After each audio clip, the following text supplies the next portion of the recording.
All right, so that's the band pull apart with the arms adducted to the side, or arms to the side. Now, when you're using a band compared to when you're using a pulley, you're gonna feel a lot of that tension in that contracted range, okay? So when the arms are furthest apart, which is why in your tempo, you'll likely have a 2 or 3 second pause when you get to this point. As the band comes together, there's not gonna be as much tension, so I don't advise spending too much time here. Instead, spending the time in that contracted range and then keeping your tempo controlled on the way back. Now, what you want to maintain with this exercise is some amount of distance between your elbow and your side. So, for example, you wouldn't want to keep your elbows completely stuck to your side like this, because you're going to feel actually that you can't get a good range. So you're going to gain about maybe an inch, inch and a half away from your torso, and that way you'll notice you'll be able to extend further. Now, also notice that when I do this from the side, let me put this band down, that my shoulder actually doesn't go backwards or forward. There's no tilting, rolling of the shoulder. It's actually staying exactly where it is, and there's just a rotation from that shoulder capsule. So you want to keep that very controlled.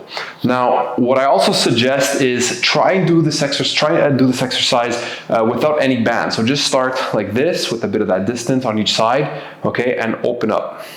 Look how far you go and then replicate that, but with the band. So for example, if you grab the band way too close and it's doubled up, it's obviously very challenging. You'll notice that it'll be pretty tricky to get too far. So it'll be better at that point to start with an easier position to be able to extend fully. Okay. Another mistake that I'll see with this exercise is as people open up here, they'll even tend to push out their elbows and straighten up their arms. That's not the point of the exercise. You just want to have some rotation at the shoulder capsule like so.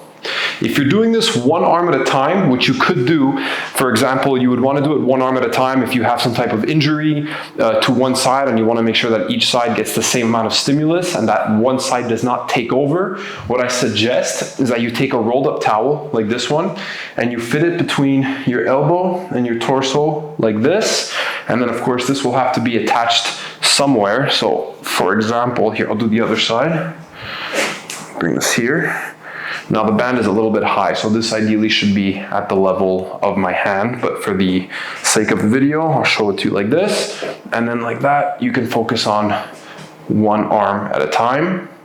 Now again, because there's more tension in that contracted position, you want to spend a good 2 to 3 seconds there before coming back in a controlled fashion.